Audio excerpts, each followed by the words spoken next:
Good evening, everybody. I'm Tom Grinsted, a product manager specializing in subscriptions on the Google Play Store. And I'm joined by another Tom and also Jenna as well. Now, together, we're going to be talking all about subs for about the next 25 minutes or so. And I think it's worth taking a second to ask why. Now, the reason we are is we work with developers and teams across the world and across Google to really help subscription businesses. And we love subscription businesses, and we love subscriptions. And one of the big reasons is because subscriptions are one of the best ways to make more revenue, more reliably, and more regularly on Android. In fact, subscriptions are the fastest growing business model that you find in Google Play. They're a brilliant way to run your business. And the three of us and all of our teams are dedicated to making subscriptions in our platforms the best for you, to give you the tools and insights you need to build really successful businesses. And when we think about really successful subscription businesses, we think that they share four things in common. And the first is fantastic content and brilliant apps. And that's all on you guys. You make fantastic things. And when you do, you want to be able to monetize them on Android. And that's where we come in. So what are the other three things? Well, firstly, you need a brilliant market. It needs to be full of lovely people who are interested to pay you money for your service or your content. You also need a best-in-class billing platform. A billing platform that gives you the flexibility to be able to run your businesses in the way that you want to. And lastly, you need world-class analytics. You need to be able to know what's happening with your subscriptions so you can make truly impactful business decisions. Well, I'm really happy to say that we're going to be covering all of these three things today. In just a minute, we're going to hear from Jenna, and she's going to talk us through the fantastic market you find on Android and with Android users. Then I'll be back up for a few minutes to talk about our billing platform and how it can really help with your acquisition and retention of subscribers. And lastly, other Tom will come up and introduce our brand new reporting that we launched at I/O. So, without further ado, I'd like to hand over to Jenna. Thanks, Tom. 안녕하세요. 구글 플레이에서 앱 사업 개발을 담당하고 있는 목진수라고 합니다. 반갑습니다.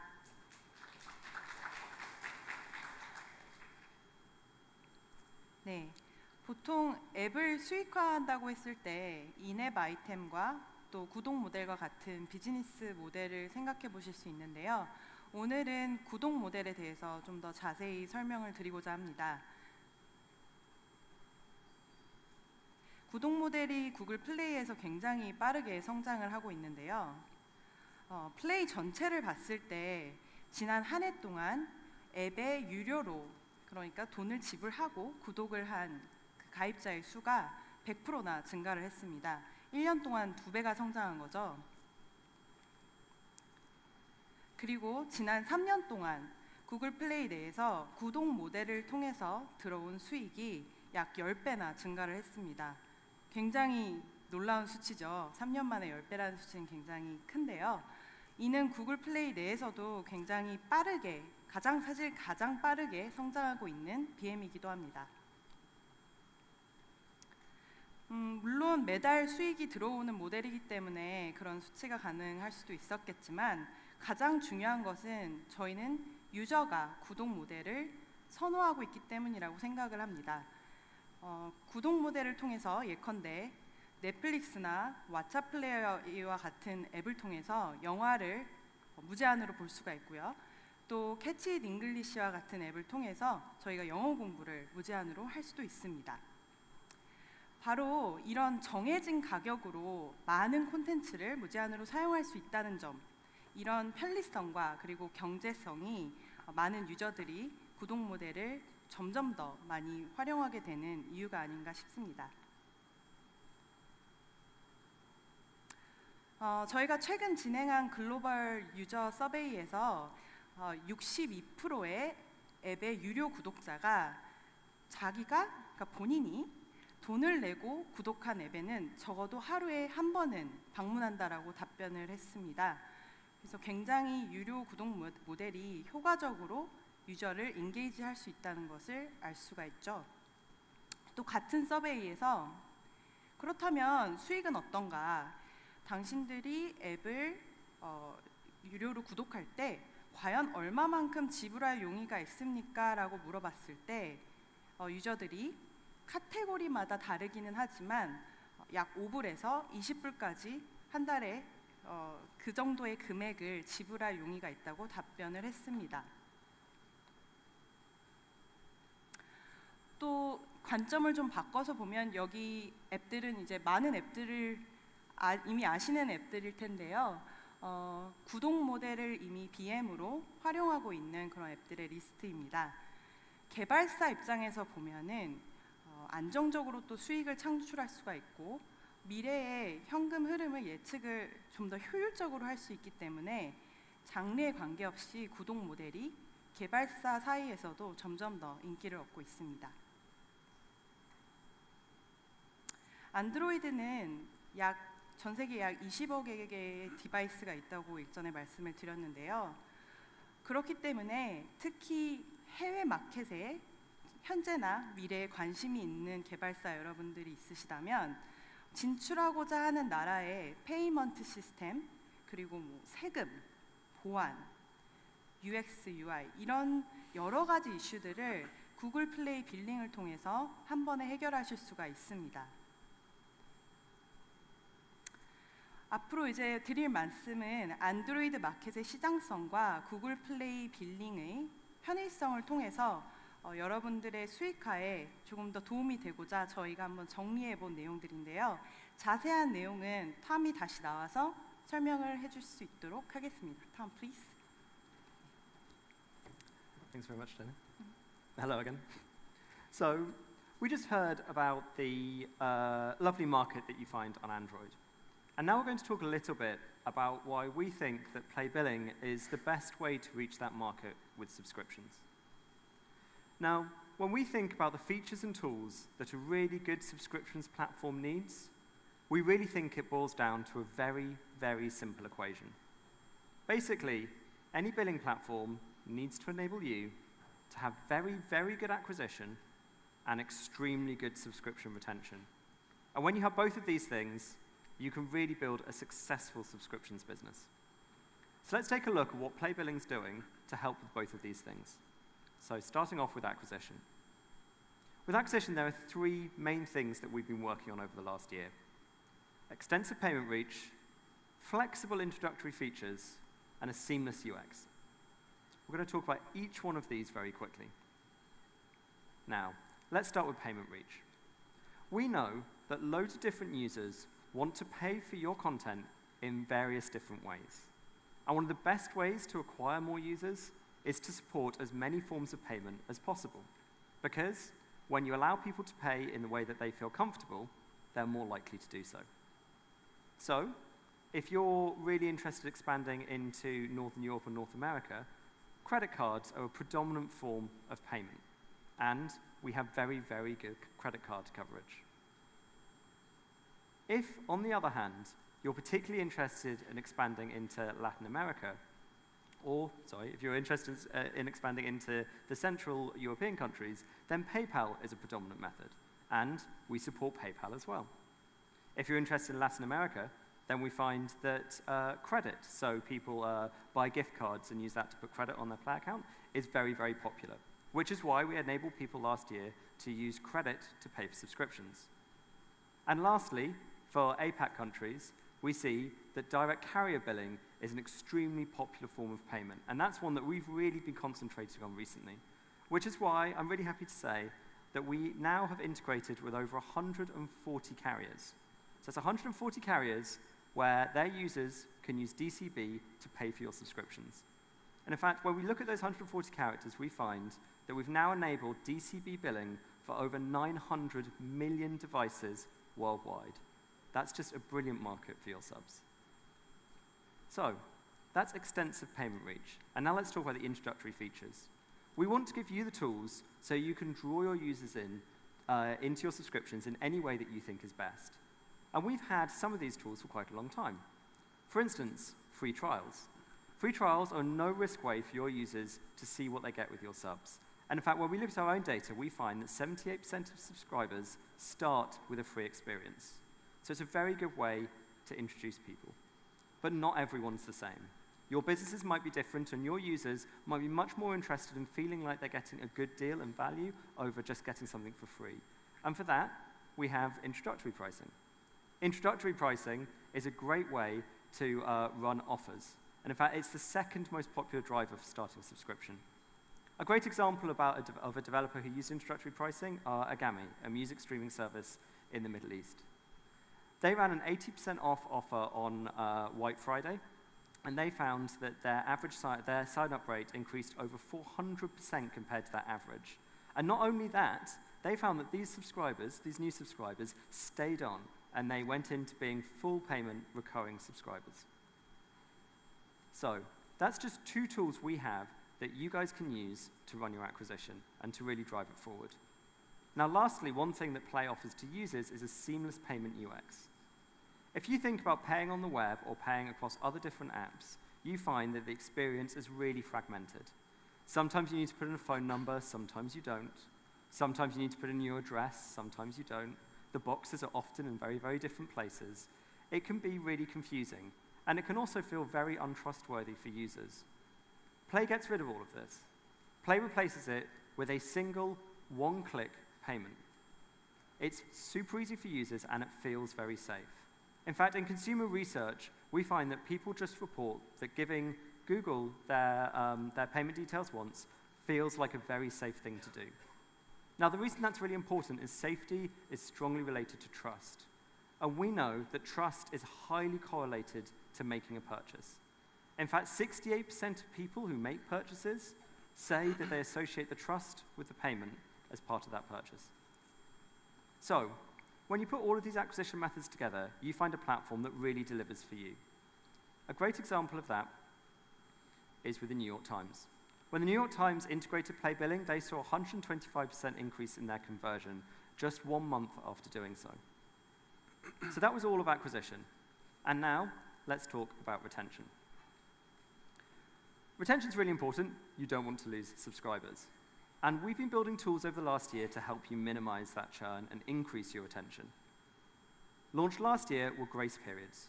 Grace periods are a way for you to allow a user to fix a form of payment if there's been a problem. And we call this unintentional churn. It's one of the major ways that you lose subscribers. People who've integrated grace periods have seen a 50% increase in their decline recovery. It's also super easy. It's all handled by Play. All you have to do is go into the console, go into your subscriptions, and flip a switch. It's literally that easy. I strongly recommend you all do it. At I/O, we also announced Account Hold. Account Hold is a bit like grace periods, but is a little bit more advanced. The way it works is that if a user's payment is declined, we tell you, and you can withdraw the entitlement for the subscription straight away and tell them why. It directly links the problem they have with the fact that their payment has been declined. This encourages users to go directly into Play and fix the problem. While that happens, we continually retry as well, and that lasts for 30 days. One of our trusted partners, KeepSafe, integrates Account Hold, and they saw a 25% increase in their renewal rate simply from using that feature. It's going to be publicly available very, very soon, within the next few weeks. So, we have tools and features to really help your acquisition and tools and features to really drive your retention as well. One company that's used all of these has been Netflix. Netflix has been a major global partner for us, and as you can see, they're extremely happy with the results they see from their global rollout of Play billing. And that's not all.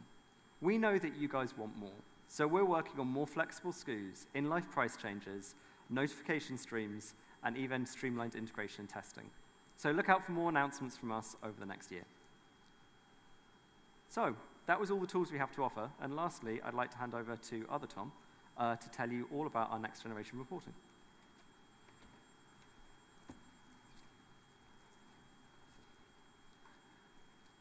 Thanks, other Tom. So one of the best things about running a subscription business on Google Play is that we're a single point of truth for several of the events that you care about as a subscription business. From users visiting your store listing, to installing your app, taking out a free trial, making a purchase, or canceling, Google Play can help you to optimize and improve these metrics.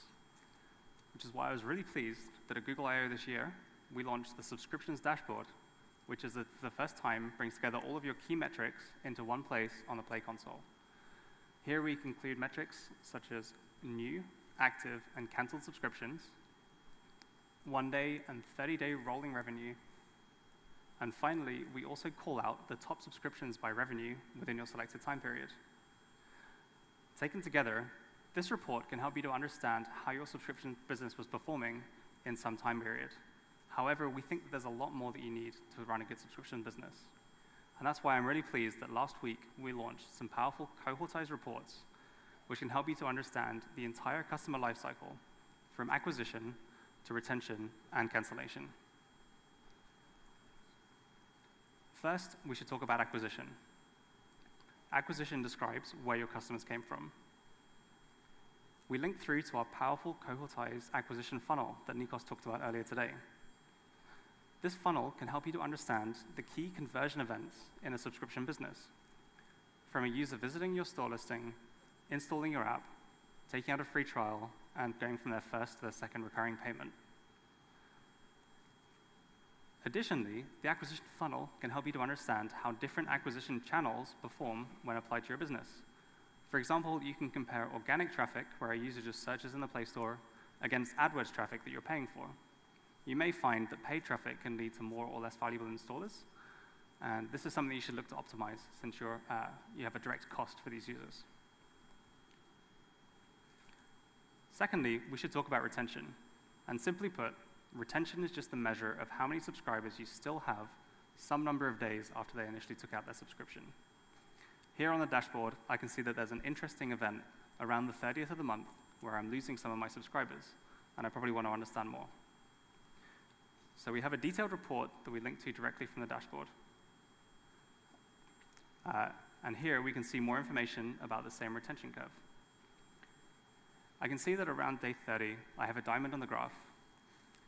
This actually indicates the end of my free trial. And I can see that I'm having a significant drop-off here. As Tom talked about earlier, we have some powerful tools that can help you to optimize churn, such as account hold and grace period. Since it's likely that users are churning due to payment failure after they're paying for the first time, I would look to use these features to improve my retention at this point. Another thing that you could try is to set up your SKU in a different way. For example, trying introductory prices to give users a discount. To do this, I would directly compare my old SKU with a free trial against another SKU, in red here, which maybe has introductory pricing and a longer payment period.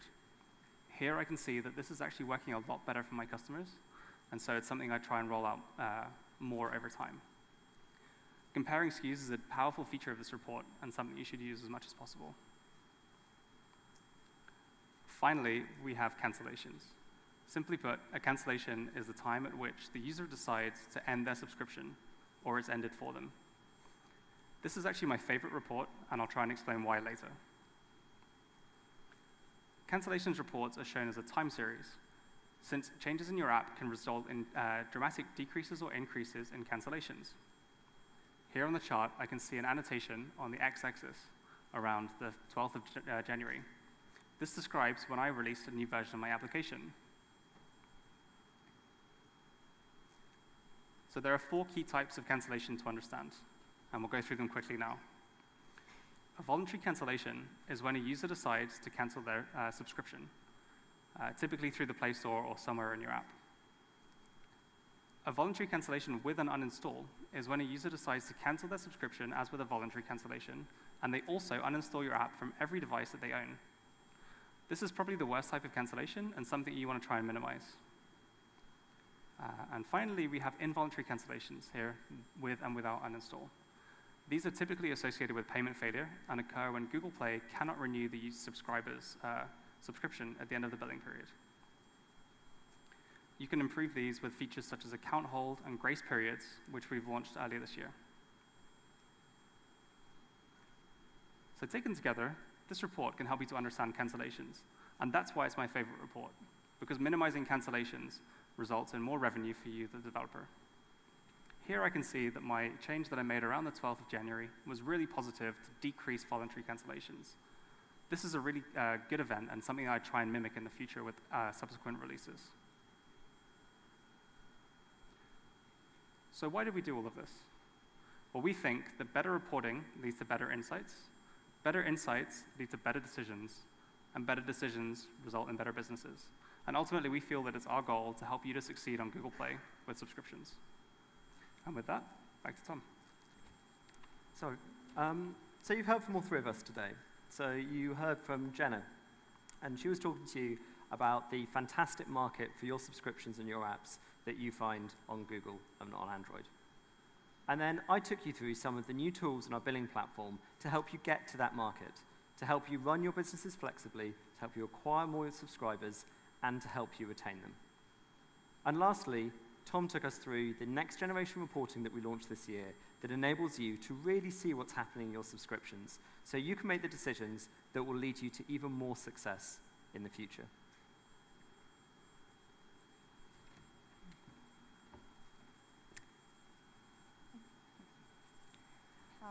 오늘 늦은 시간에 그래도 되게 집중 있게 계속 들어주셔서 너무 감사드리고요.